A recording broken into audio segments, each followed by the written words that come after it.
Beri aku 1.000 orang tua, niscaya akan kucabut Semeru dari akarnya, dan beri aku 10 pemuda niscaya akan kuguncangkan dunia. Bangsa yang tidak percaya kepada kekuatan dirinya sebagai suatu bangsa, tidak dapat berdiri sebagai suatu bangsa yang merdeka. Bangsa yang besar adalah bangsa yang menghormati jasa pahlawannya.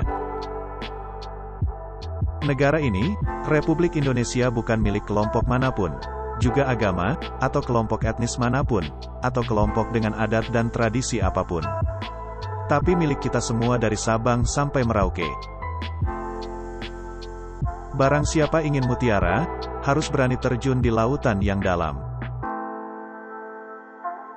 Belajar tanpa berpikir itu tidak ada gunanya, tapi berpikir tanpa belajar itu sangatlah berbahaya. Gantungkan cita-citamu setinggi langit. Bermimpilah setinggi langit. Jika engkau jatuh, engkau akan jatuh di antara bintang-bintang.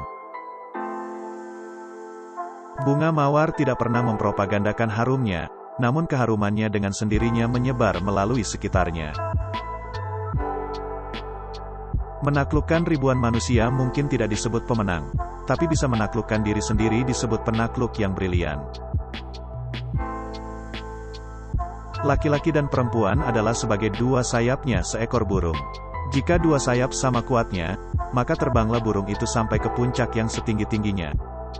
Jika patah satu daripada dua sayap itu, maka tak dapatlah terbang burung itu sama sekali. Bebek berjalan berbondong-bondong, akan tetapi burung elang terbang sendirian. Tulislah tentang aku dengan tinta hitam atau tinta putihmu.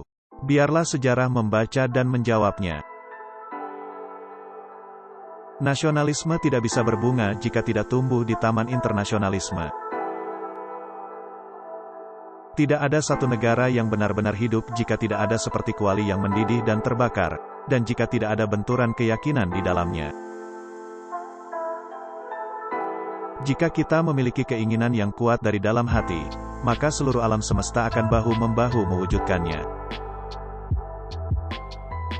Jikalau aku misalnya diberikan dua hidup oleh Tuhan, dua hidup ini pun akan aku persembahkan kepada tanah air dan bangsa. Itulah konsep nasionalisme yang didirikan Indonesia. Bukan orang Jawa, bukan orang Sumatera, bukan orang Kalimantan, Sulawesi, Bali atau lainnya. Tapi orang Indonesia, yang bersama-sama menjadi fondasi satu kesatuan nasional.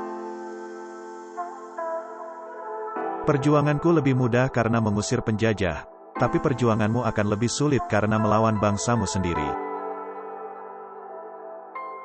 Aku akan memuji apa yang baik, tak pandang sesuatu itu datangnya dari seorang komunis, Islam, atau seorang Hopi Indian.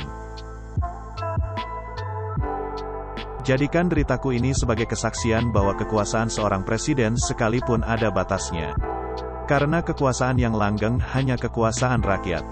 Dan di atas segalanya adalah kekuasaan Tuhan yang Maha Esa. Bangunlah suatu dunia di mana semua bangsa hidup dalam damai dan persaudaraan. Kalau pemuda sudah berumur 21 sampai 22 tahun sama sekali tidak berjuang, tak bercita-cita, tak bergiat untuk tanah air dan bangsa. Pemuda begini baiknya digunduli saja kepalanya.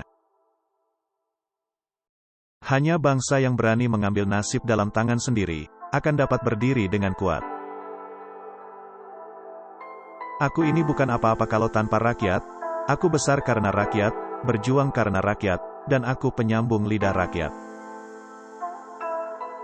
Jangan kamu pernah merasakan bahwa cinta yang kamu rasakan itu membuatmu derita. Sungguh Tuhan memberikan cinta dalam hatimu adalah anugerah dan itu harus kamu syukuri. Pemilihan umum jangan menjadi tempat pertempuran. Perjuangan kepartaian yang dapat memecah persatuan bangsa Indonesia. Aku lebih suka lukisan samudra yang gelombangnya menggebu-gebu daripada lukisan sawah yang adem ayem tentram. Entah bagaimana tercapainya persatuan itu, entah bagaimana rupanya persatuan itu. Akan tetapi kapal yang membawa kita ke Indonesia merdeka itulah kapal persatuan adanya. Untuk membangun negara yang demokratis, maka satu ekonomi yang merdeka harus dibangun. Apabila di dalam diri seseorang masih ada rasa malu dan takut untuk berbuat suatu kebaikan, maka jaminan bagi orang tersebut adalah tidak akan bertemunya ia dengan kemajuan meski selangkah pun.